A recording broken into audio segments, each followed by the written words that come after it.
Welcome to Two Birds, One Stone. Today is December 15th, 2021. Cardinals He lost. lost. We lost to the Rams 30-23 on Monday Night Football. 0-2 in primetime.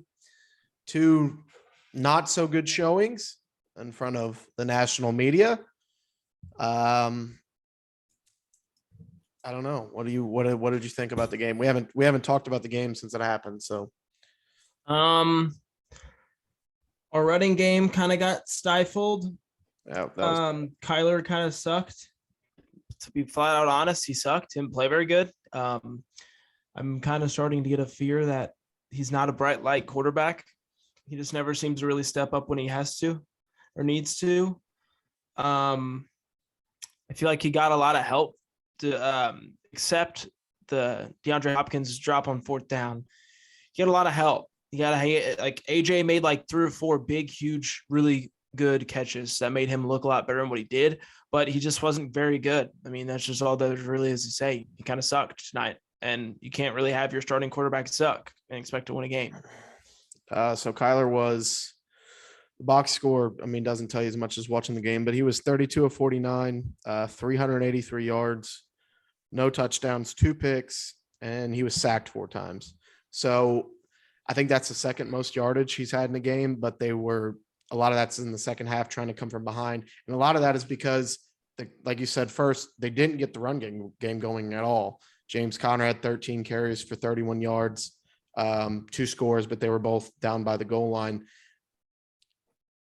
The thing about the Cardinals offense, like most offenses, is like to be successful, it's got to be balanced, obviously. And from the very beginning, the Rams front, I've been saying for weeks that they're soft. They're a soft football team on both sides, mostly on the offensive line, but their defensive line hadn't been playing that well against the run. And then they stepped up in a game where the Rams like absolutely needed to win to hang in the NFC West and really hang in like the NFC kind of like contenders area.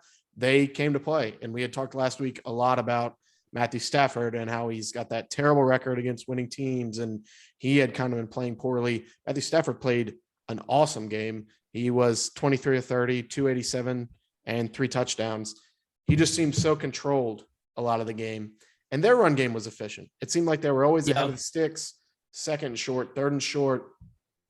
And what we talked about at the beginning of the season when we're kind of previewing the Rams was with Jared Goff, it's all play action boots and like using your run scheme to set up shots down the field. And this was literally the Jared Goff Rams that we saw on Monday, instead of what we had been seeing the last few weeks. McVay got a little cute, spreading it out too much. They got back to their roots.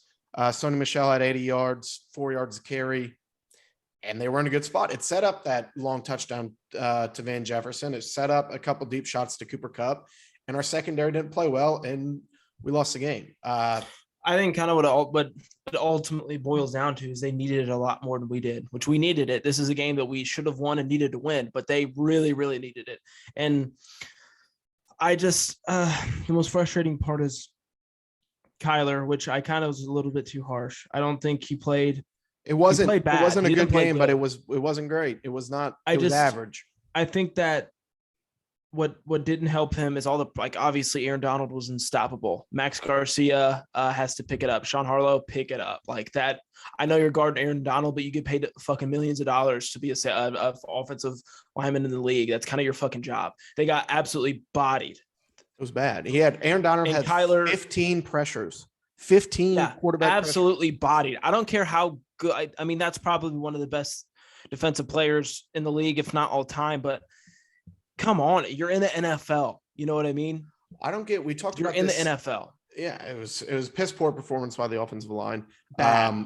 Kyler was sacked 4 times for a loss of 40 yards. But like I said, pressure all day. Aaron Donald with 3 of those sacks, and like I said, 15 pressures, which is insane.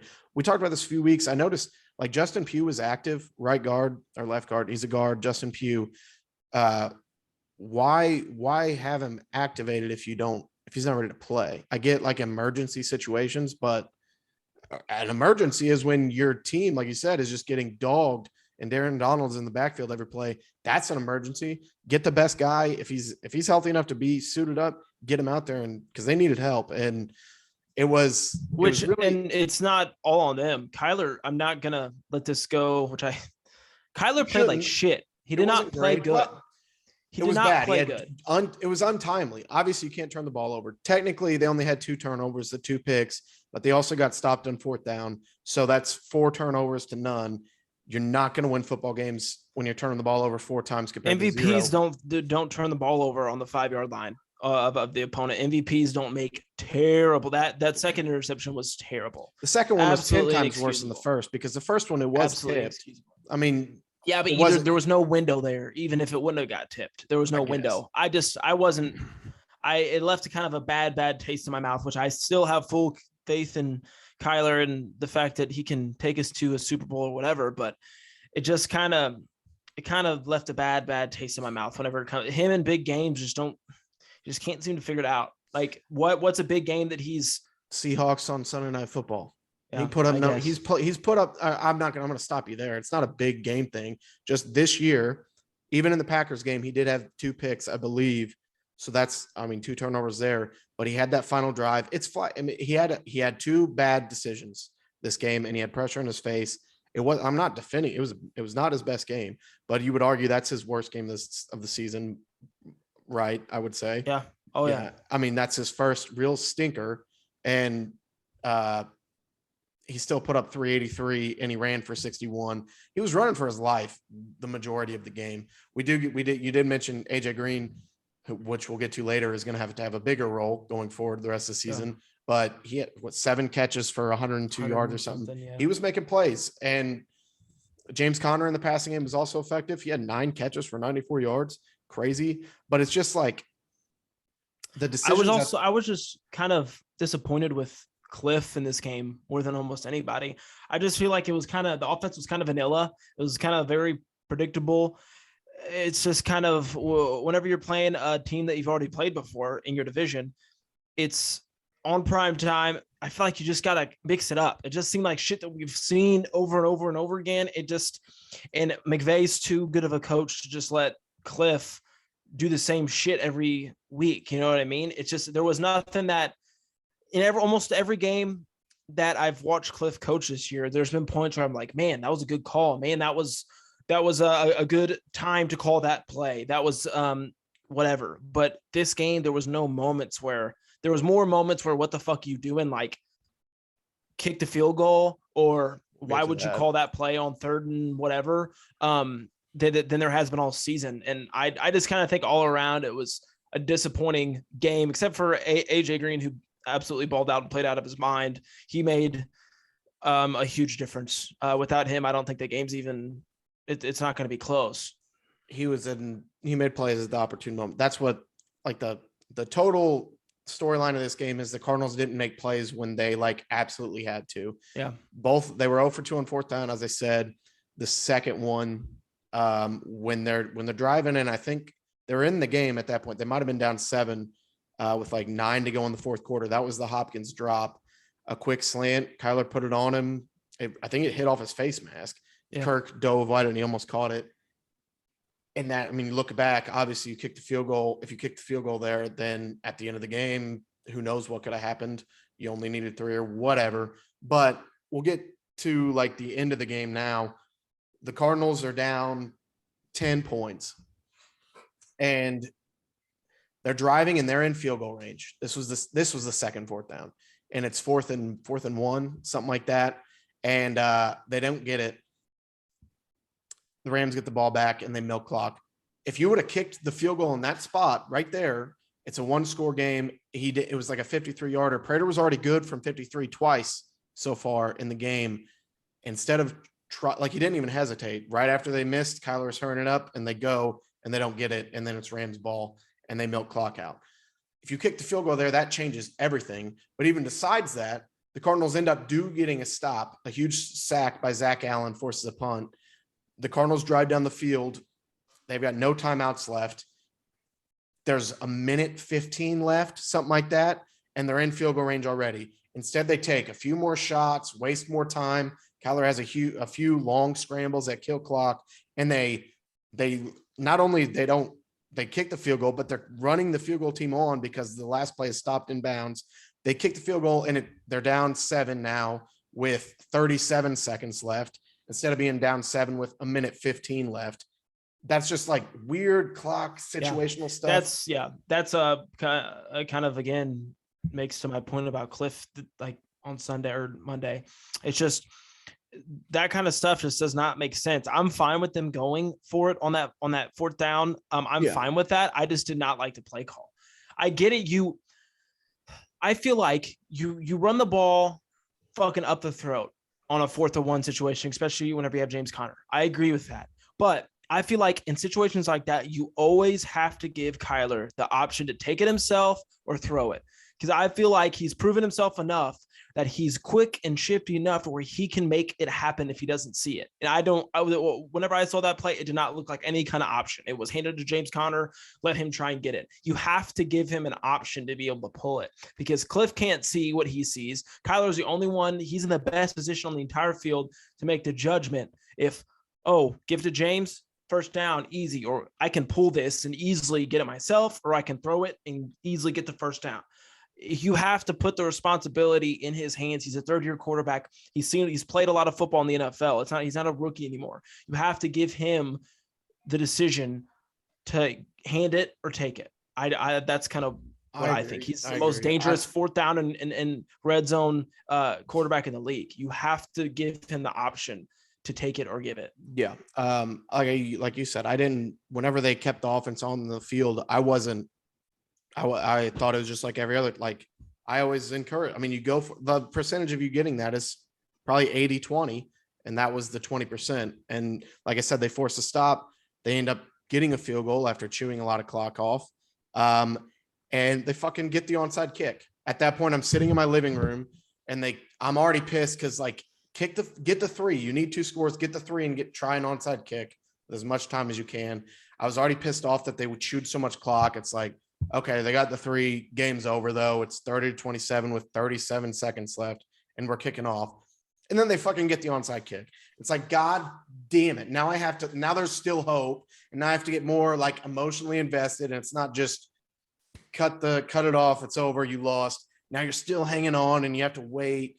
We've seen it before. So it's like, who knows? Maybe it's another Bills thing. Maybe they can make something happen.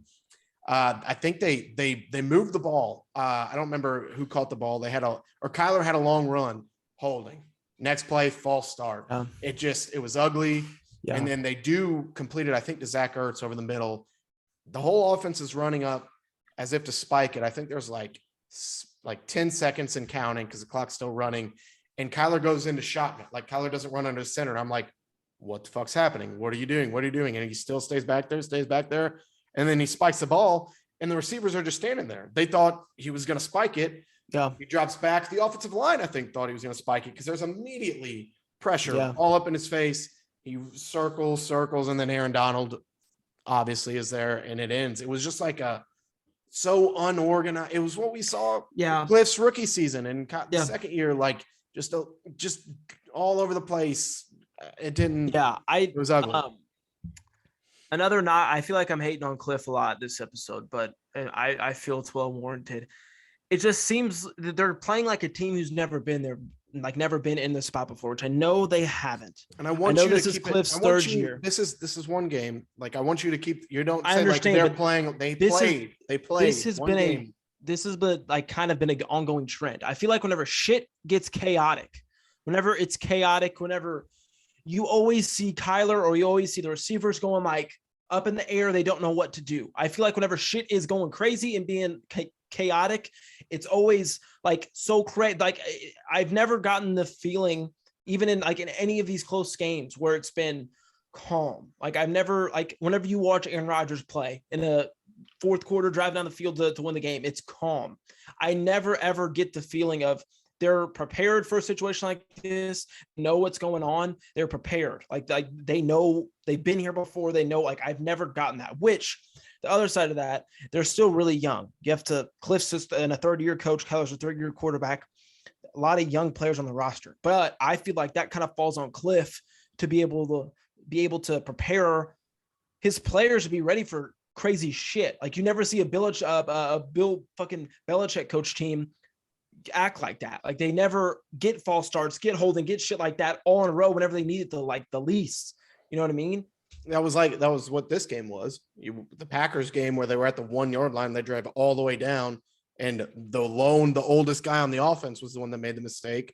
And against the Packers, AJ Green, I didn't see that there. Like I get what you're saying, but I just feel like I've seen that too much I just feel like I see that too much. I've always gotten the vibe that they're not ready for like that chaotic, oh, we're down, we need to score, like this situation, this is happening, do we spike it? I just feel like that falls on Cliff, and that's the last thing bad I'll say about Cliff I didn't hear, I think Kyler said that it was just a miscommunication on the spike or whatever, but the only thing I could see why you don't spike it is if the defense is if you just go instead of giving the defense a chance to settle, but that's not even a spot where you can throw the ball that far. Like you have to like spike it, give yourself a few seconds, draw something up, because odds are you're gonna have to do some backwards passing, some backyard bullshit type of play. But I don't know. I think, well, in that situation,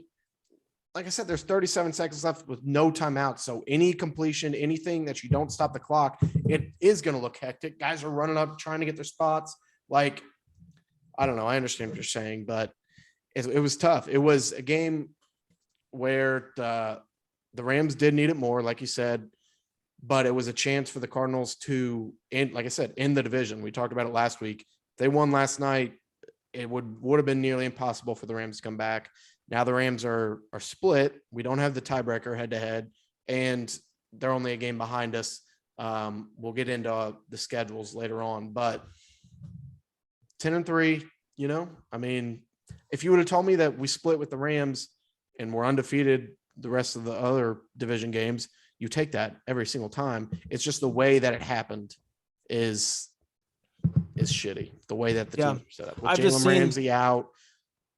I've just seen such good football played from them, and to see shit like this just really pisses me off. That's why I get so pissed and get so nitpicky and naggy, is because I've seen how good they can play and they have played, but whenever shit like this happens, it just pisses me off. That's And I still don't know what so the Cardinals lose the 1 seed, obviously, because the Packers were also 10-3, and they had the head-to-head over the Cardinals. Somehow the Bucks are above us. Yeah, I still haven't figured that out. It might come down to point differential, I think, and I think the Bucks is 113 to the Cardinals 112. I literally think it's that close. So who knows what happens the rest of the way out. We'll get into where we're sitting later on, but this brings me back for whoever fucking wanted the Packers to lose to the Rams a few weeks ago. Do you realize now how fucking stupid that was? If the Packers did lose to the Rams a few weeks ago, we would be in a much worse spot. So we're still a full game ahead in the division. We still have a decent kind of road to win the West. We'll just have to take care of business the rest of the way out. Yep. Some kind of closing notes from the game. James Conner and DeAndre Hopkins had some injuries towards the end of the game. I believe James Connors is just got a little banged up, an ankle, but he's day-to-day. I believe he'll be practicing. But DeAndre Hopkins, it came out, Adam Schefter tweeted today, he has a knee sprain and he will be out for the remainder of the regular season. He's seeking a second opinion on it after talking to a doctor. So that sucks. Yeah, that does. I know whenever you look at his numbers this year, they're not eye-popping, but the biggest role he had was, attracting all the attention and opening up shit for Rondale or for AJ or for Christian Kirk or whoever. That's really going to suck. Thank God we got a guy like Zach Ertz who can somehow fill a role there. And then what you said earlier, maybe Larry Legend comes back and makes an appearance. How sweet would that be? That's what you've seen a lot of online, and there's a weird pushback against it. I mean, obviously it's a pipe dream to have Larry come back, but a lot of people I'm seeing are like, it's over, let it go. Like he's not coming back. It doesn't make any sense. It does kind of make sense. Like Cardinals lose a receiver for the rest of the year. No, he's not going to play outside where Hopkins would.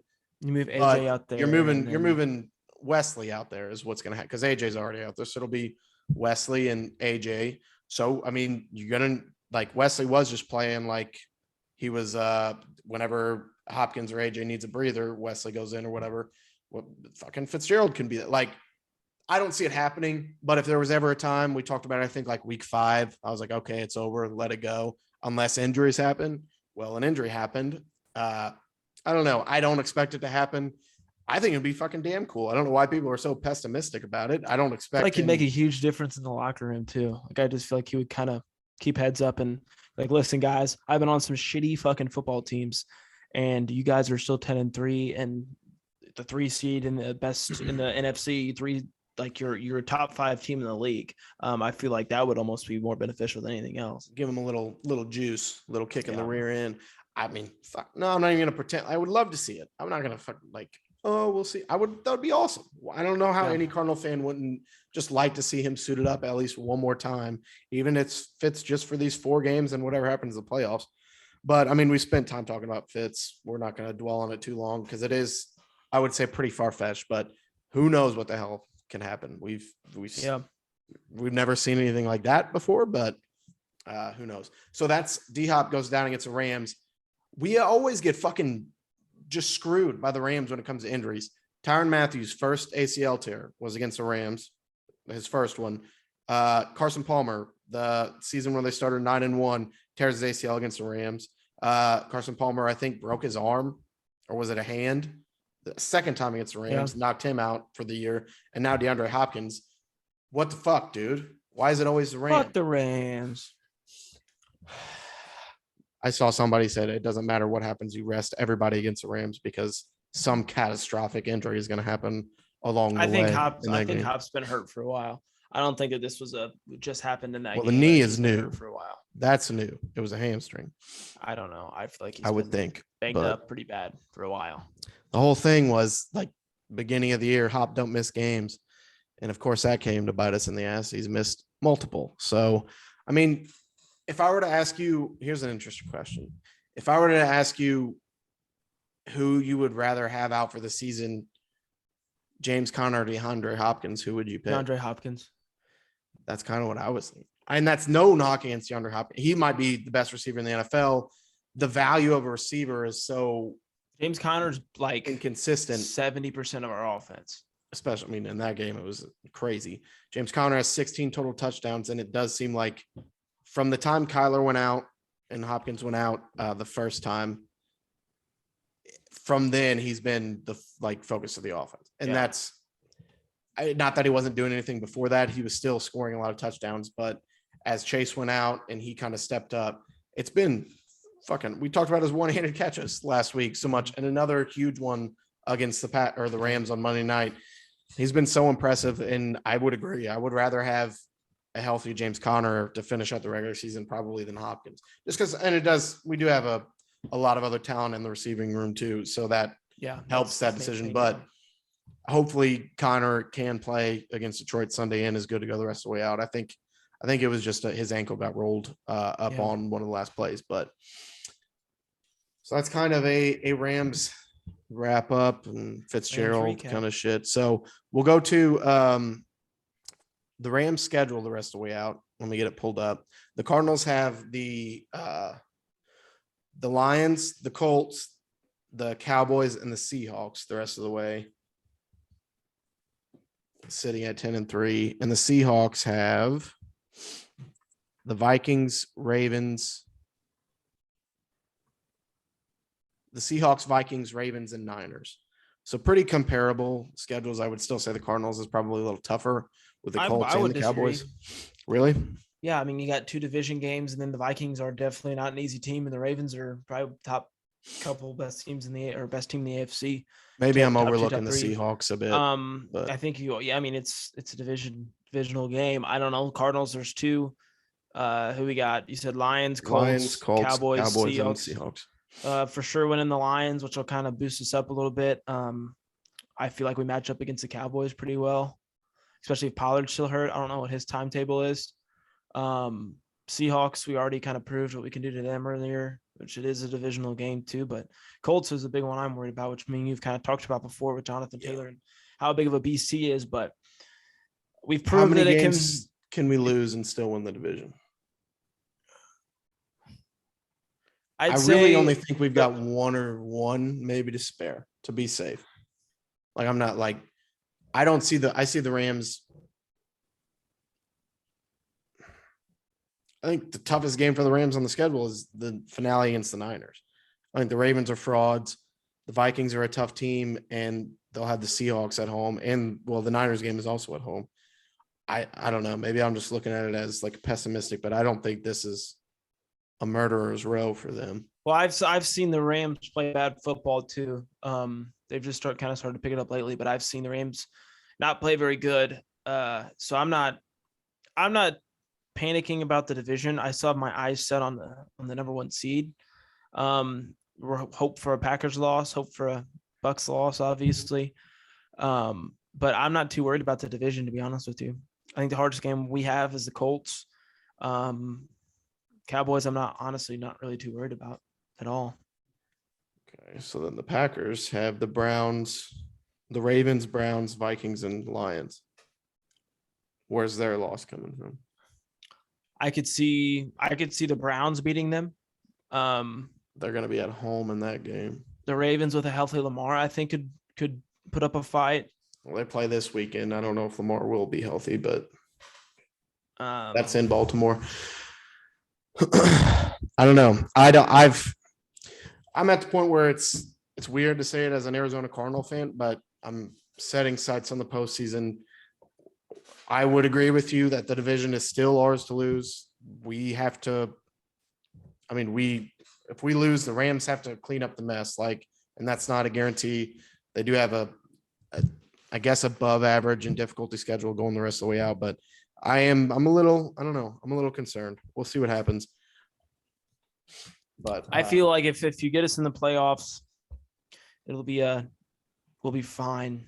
I think it's going to be fine. I think we'll still win the division. I still have not given. I mean, we're tied for we're not in first in the NFC off a technicality, off a loss to the Packers. We have the same record as the best teams in the NFC. It's kind of weird to think that weird to lose any kind of hope in the NFC. You know what I mean? It's going to be hard. I don't think the Packers, they might lose one more. One Packers loss and Cardinals win. You know? I'm expecting that would mean the Cardinals have to win out and the Packers only have to lose one. And I don't expect that to happen. I expect the Cardinals to lose one of the Cowboys or Colts. And that's basically just setting myself up to not be too upset when it happens, when I'm trying to enjoy my Christmas on Christmas Day. Because that'll fucking ruin Christmas. I'll be so sad the rest of the day, but good thing it's a night game. But I don't know. I'm trying to set myself up to where if they do finish with the 3 or even the 4 seed, if the Cowboys do beat us, that it's not too much of a disappointment. So whatever happens when you get to playoffs. Anything can happen. I mean, this time in 2008, the Cardinals lost 47-7 to the Patriots, and then they go on that run. So it does feel like every loss feels like a sky is falling type thing.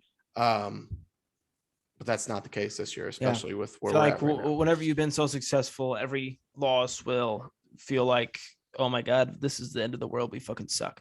But it's not. I've been very pessimistic this episode and very down and angry, but trust me, my friends, it's not that bad. We're still 10-3 and we're still right in the mix of it we're in the thick of it. Into the thick of it. I forgot to do this when we were doing the Rams game. So since we're getting positive, I'll do this. If I read the team stats, you would think the Cardinals won the game. The Cardinals outgained the Rams in total yards, 447 to 356. Yards per play, 6.6 to 6. The Cardinals had more passing yards and more rushing yards. Time of possession, it was just the turnovers, and that's what cost them the game. So really, I mean, they outplayed the Rams. It also is kind of crazy that we turned the ball over, 4 times is what it was in total? 4 technically with the turnovers on downs, 2 picks, but the 2 turnovers on downs. Okay, well, let's say 4. We turned the ball over 4 times, and our defense didn't create any turnovers. We still only lost by 7 points. Yeah. That's and watching that game, you're like, oh my God, Stafford has all day to throw, and Kyler is just getting harassed. Stafford was sacked 3 times too, and Kyler was 4, like I said earlier. So it wasn't this, like I said, as you're watching, it seemed so lopsided. Like it just felt like we're behind the 8 ball from the beginning, and it really wasn't the case. Like you could make an argument that they, kind of outplayed them at times, but like I said, watching the game, it never really felt like it. But those numbers kind of make you feel better a little bit. It always feels good to say that you outgained your opponent and you had time of possession. That usually means wins, but not with the turnovers. So that's enough on the Cardinals Rams. Enough on the Cardinals. We'll get to the other around the league portion of the Cardinals podcast, or the Two Birds, One Stone podcast. If we did have a player of the week this week, I guess it would have been AJ Green, but we've said it before. We don't give awards out to losers. Yep. And they lost. So get out of here, Two Birds, One Stone award this week. Okay, so we'll start with Steelers Vikings on Thursday night. That was so long ago now, I feel like. I don't even remember what happened. 6 days ago. The Vikings won 36-28. Oh, no shit. Huh. You forgot about that? Yeah, I didn't even remember that. Didn't even really I think it was close at the end. Big Ben had a good game or something. It doesn't really matter. I think those are 2 teams that are probably missing the playoffs. But Vikings win at home against Steelers. Ravens Browns. You want to just talk about that now? Actually, your parlay from last week. Oh, we almost hit. We almost struck we're at gold. The Browns. So last week I had the Browns, the Washington football team, and what was my other one? Bucks over Bills. And the Bucks. Obviously, Browns smoked them. They won by 2. Oh. And then the Washington football team did not. They got their ass kicked, correct? Lost by 7. They came back at the end, but okay. And then the Bucks win on the last second. Tom Brady, classic overtime. Tom Brady overtime win. Like I said, whenever I said I was going to place the bet, you don't bet against Tom Brady, and it almost worked out. Like I said, we'll talk about the first short. one. The one that the one you were right about was the one I was the most against, that the Browns would beat the Ravens, and Lamar did go out in the first quarter. So that kind of changed things. Games are but the Browns got out to a huge lead. I think it was was it 24-6, some big lead. And then the second half, they didn't score a point. And the Ravens ended up coming all the way back and making it a game. The Browns are 7-6. They're only a game back from Baltimore. I don't know if they play again or not, but the Baltimore's 8-5. So who knows what happens with the AFC North? I believe they play the last week of the season. What's Cincinnati? Cincinnati's also 7-6. Okay. So that division is crazy. Cut up in the air, yeah. It'll be decided the last week, but Baker, I don't think did anything spectacular like usual. 22 of 32, 190 and 2 touchdowns with a pick.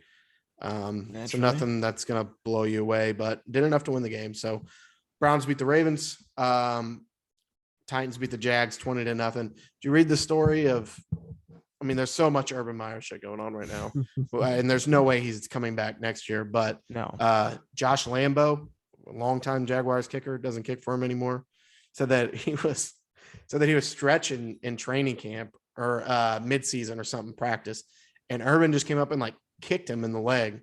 He said it quote, "It wasn't a love tap, but it wasn't it was more than a love tap. It was aggressive, apparently." Yeah. And he's like, "Better start making some damn kicks," he said to Lambo, and he was like, "Don't ever fucking kick me like that again." And Urban was like, "I'm the head ball coach. I can kick whoever the fuck I want." Those are real quotes, from the article that their kicker said. There's so much weird shit going on right now. I'm sure you heard about the one where he brought all his coaches in a meeting and then made all of them defend their resume. Well, I'm a winner. I've won. You're a loser. Tell me why you're not a loser. Yeah. Made them all defend a resume. Yeah, that guy's crazy. I've got a lake house paid by boosters. Okay. Yeah, in Ohio. You don't even know the success I've had. He's a fucking nutcase. He should have been. I don't understand how he's not been fired yet. It really doesn't make sense. You've taken this crown jewel, Trevor Lawrence, that teams 2 years, 3 years before he even came draft eligible were fighting to get. tanking on purpose for this guy, and you've took him and you've turned him into, I think, statistically the worst quarterback in the NFL. I get he's a rookie, but even and honestly, games that I watch of the Jaguars and of Trevor Lawrence, he really kind of looks like he has nothing. Like he has nothing to work with. He looks like the glue that's kind of not doing a very good job of holding that thing together. Yeah. He does not look as bad as what people are making him out to be. You have to think of A, who his coach is, and B, like, can you name a Jaguars receiver? It's not Chenault. Marvin Jones is gone. No, Marvin Jones. Okay. Well, that doesn't. Yeah, but either way, he doesn't really have much to work with, and I get that. Like he's kind of getting a bad rap. This is terrible. So they lose 20-0. I didn't watch the game. I don't know the game flow. I'm assuming they fell down early, but the team had 8 total rushing attempts for 8 yards. James Robinson should be your lone bright spot on that team. He was a Pro Bowler last year. Urban Meyer had 6 carries for 4 yards. Imagine throwing your rookie quarterback fucking however many times he threw him, but only running. Imagine having a rookie quarterback in the game and only running the ball 8 times. That's absolutely crazy. Lawrence did. I don't watch Jaguars games because I don't want to sit through that crap. But 24-40 for 220 yards and 4 interceptions, no touchdowns. So right. Doesn't look good, but I'll take your word for it that he's not as bad as the numbers look. So Titans win at home against the Jags 20-0. Chiefs Raiders. Chiefs have been back for weeks. Yep, they're back on their bullshit. 48-9, dominating from the first play. They recovered a fumble and returned it for a touchdown on the first Raiders play. The whole pregame thing where the Raiders were like, everybody was saying they were stomping on their logo. I didn't see them. They were just huddled up. They were congregated there. They were all either way. They knew exactly what they were doing, and they were doing it to be like that. And then the fucking first play is a fumble recovery for a touchdown. That's hilarious. It'd be different if they like the Chiefs haven't had a whole lot of like impressive wins this season. Like they're like the 2019 or 2020 Chiefs. One of them was against the Raiders. Like the first time they played, it was like 41-15 on, I believe it was Sunday Night Football or Monday Night Football, something like that. Yeah. So it wasn't even like it was anything warrant. It would be different if it was like the Chargers who beat them the first time or whatever. They've gotten. I keep on forgetting that John Gruden isn't the Raiders coach anymore. I always forget that. I don't remember the new guy's name, but I think he's going to actually keep that job apparently. Yeah, I do too. So the Raiders fall to 6-7. Chiefs are now 9-4. What's the Patriots? Are they 9-4? They're 9-4 as well. Mm-hmm. So they're all there's like 4 teams in the AFC that are sitting at 9-4. So we'll see who game of the week next week. Chiefs versus Chargers. That'll be one to watch. I don't know if it's prime time or not. The Chargers win that game. I believe they're 8-5. They're number 1 in that division because they would have 2 victories over the Chiefs and the tiebreaker. So that'll be one to watch. It's actually tomorrow night, Thursday Night Football. So shit. Next game, Saints beat the Jets on the road 30-9. Sweet. I guess if you're interested in like fantasy, Taysom Hill, I guess you're watching that. What did he have? He ran for 2 touchdowns. Nice. Alvin Kamara came back, 120 yards rushing and a touchdown. So that's another fantasy thing to keep an eye on. Other than that, I don't think the Saints are only a game out of the playoffs. More than half the league. I think like, what is it? Like 20, only 4 teams have been eliminated and over half the league is out of the playoffs by a game. So everybody's technically in it, but I don't see the Saints scrapping their way in.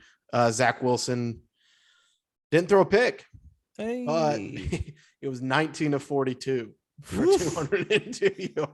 19-42. You have to have 2 more completions. You have to at least make it 20-something to 42. I feel like that's almost hard to do. Like I feel like that's almost hard to do is have that many completions. He led the team in rushing yards with 33. So there you go. Nice. Yuck. Okay. Cowboys, Washington. We talked about that earlier. Cowboys beat the Redskins. Washington football team 27-20. Like I said, it was not close at the beginning of the game, but they kind of came back. Cowboys still don't look great. No, I don't. I just don't feel confident in them. Like with a good team, like the Packers, I feel like they're a good team. They passed the eye test. The Cowboys have never, ever passed the eye test for me. I don't know if it's Dak. I don't know if it's the jerseys, and their jerseys remind me of Tony Romo.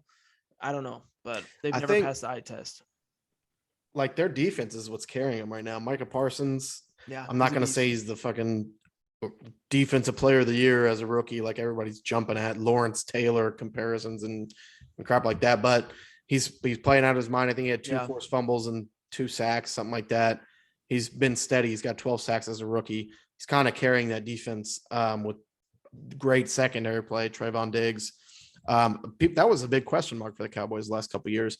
It seems like they've invested so much, all their first round picks towards the defense, like minus CeeDee Lamb. So not all that was stupid to say, but a lot of draft capital towards the defense. And it's really winning them games right now. So Dak only had 211 yards, a touchdown, and 2 picks. So kind of ugly. You know what's crazy? Tony Pollard being hurt. You'd be like, okay, now it's like Zeke, time to go. He didn't even have the most carries. Corey Clement. Is that who that is? Yeah. Remember him? An Eagle. He had 13 carries to Zeke's 12. Yeah. Like Zeke's junk. I mean, they pay him so much fucking money. I feel like that's the only reason he hasn't been cut is because they pay him so much goddamn money. I think he's got some kind of knee thing, but yeah, he's your franchise back. He was supposed to be the fucking hot shit a couple years ago. You pay him all this money. That's why you don't give running backs a second contract. Never Never do it. It doesn't make any sense. There's so many of them. You can get so many great running backs in late rounds of drafts. The GMs of NFL teams, if you're listening, which I know you are, never draft a running back inside the 3rd round. And we know from David Johnson. All right, we're going to have to speed through these. Falcons at Panthers. Falcons win 29-21. Again, another team, I believe they're 6-7. Kind of came out of nowhere. They're in the mix a little bit. Nobody thought this of the Falcons. Next one, the Seahawks got back on track. I think actually, this is their 2nd win in a row. Yeah, they beat 2 wins in a row, 33-13 against the Texans. Not a huge deal. Russ had a decent game. Rashad Penny came out of nowhere. Mm-hmm. Finally, they drafted him in the 1st round, 2018 or something like that, a few years ago. And he's never done anything in 137 yards and 2 touchdowns. So good for you, Rashad Penny. I picked you up in fantasy and didn't start you, though. So that sucks. Not nice. Broncos put a whooping on the Lions at home, 38-10. A lot of people kind of had a Lions in this one, like back-to-back, sneaky, like wasn't there, not there. I can't say I wouldn't have been with him if I would have bet this week, but for some reason I just feel like the Lions are always due. They're always due for another one. Yeah, not to bring everything down, but this was like, if you were to bet on this game, you put $100,000 on like the emotional factor of the Broncos and Demaryius Thomas passing away this past week. Like they had to, like, you don't bet against a team like that. Yeah, that's not a good thing to bet against. Yeah, no. There was a few very cool things, like they had the 88 decals on the helmets. Yeah. I think even Hopkins did, and his number paid on the sideline. Justin Simmons had an awesome pick, ran over and put the ball on the logo. So cool. Grew up watching Demaryius Thomas. That's like one of those like receivers that like was there whenever we come up watching the league. The big Tebow touchdown in the playoffs, like great player for a long time. So RIP Demaryius Thomas. RIP. And the Broncos win on his behalf. So moving on, Chargers beat the Giants at home 37-21. Another 35 plus point game from the Chargers. Getting hot at the right time. Are we jumping? I think I'm on the Chargers now. What the fuck? What happened? They win against the Bengals and they beat a shitty Giants team, and now you're on the Chargers. Most importantly, they won me money. Okay. Fair. And then they beat the Giants, who has Mike Glennon as their starting quarterback. Well, I'll give it. I'm glad you're with us. Shout out to Luke. He's a Chargers fan. Future brother-in-law. So do you want to bet on who's going to get first in that division? Because I'd take the Chargers.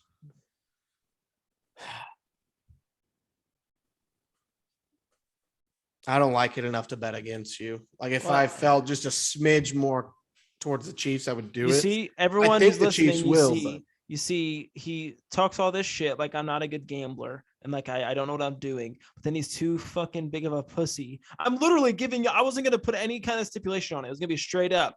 You get the Chiefs, I get the Chargers. You really not, you wouldn't take that? That makes no sense. You're just scared of me because I'm a gambling god, and that's fair. That's fine. No, fuck you. You can't turn this against me.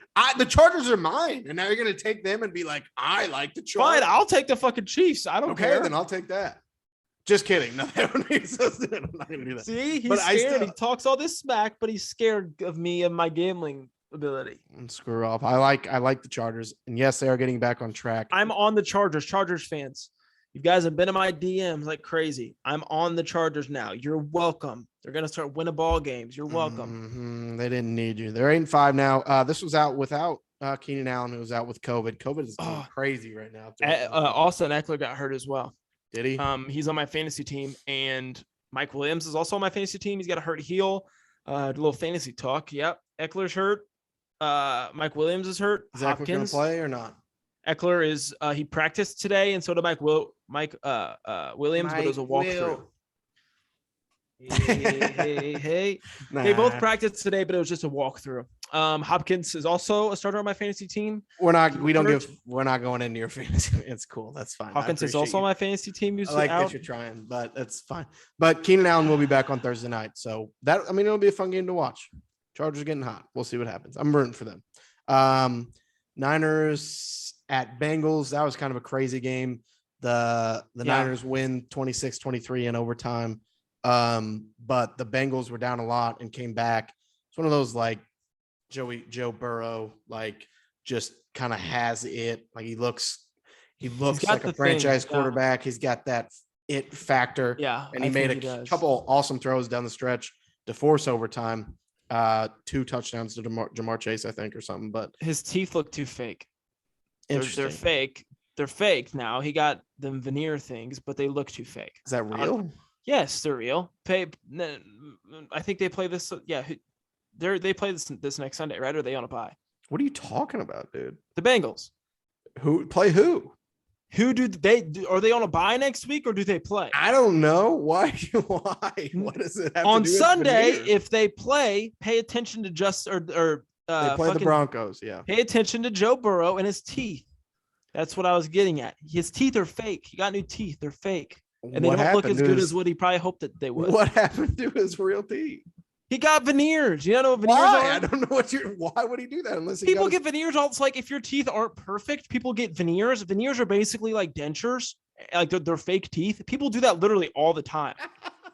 I've never heard this has been dental talk on You've never heard of what veneers are? Your girlfriend was a dental, or your fiance was going to be a dental hygienist. You don't know what veneers are?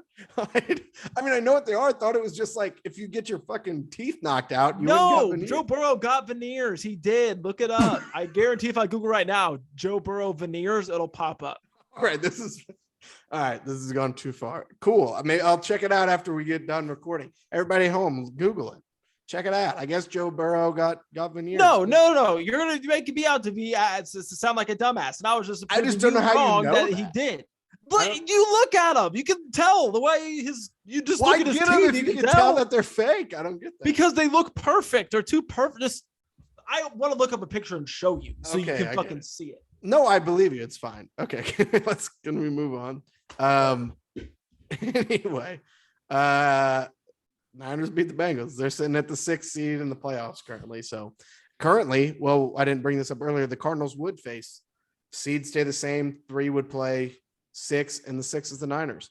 So we would play the Niners first in the playoffs. So that's interesting. Yeah, that would be cool. We'd have to beat them 3 times. That would be tough to do, but I think we'd be up for it. Bills, Bucks hang on in overtime, as we said earlier.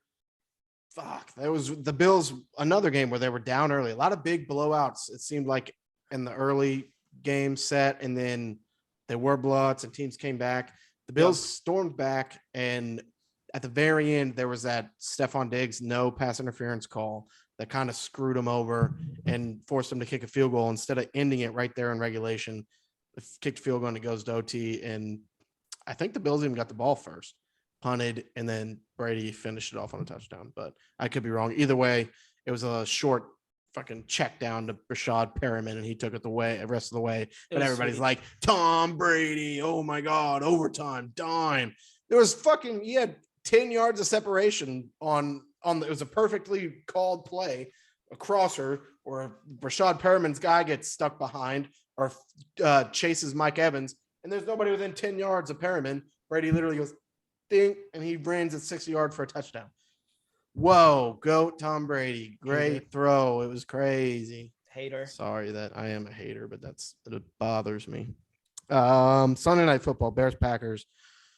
For a second, we thought the Bears were going to help us out in the first half. It looked good. We were all Bears fans, and then that didn't happen. Aaron Rodgers played perfectly, and the Packers dominated in the second half. If Andy Dalton starts another game with a healthy Justin Fields, that would fucking blow my mind. Because watching the Bears with a healthy Justin Fields versus whenever they played the Cardinals in Chicago with Andy Dalton, it was like almost night and day. Oh, it was gross. I mean, they looked competent in that first half. I feel like they looked way better with Justin Fields. Yeah. Hot take. So Packers 45, Bears 30. And that's the NFL roundup. So heading into week 15, 4 games left, 10-3, still first in the NFC West. Still control their destiny in the division. Need some help in the conference, but we'll see what happens. Like I said, we're going to be in the playoffs. Who knows what happens when you get in? We'll see. So, got anything else left to say? Joe Burrow has veneers. Look it up. All right, I'm going to Google that after we get over. Okay. So, right on. All right, everybody. See you next week. Go Birds. Peace.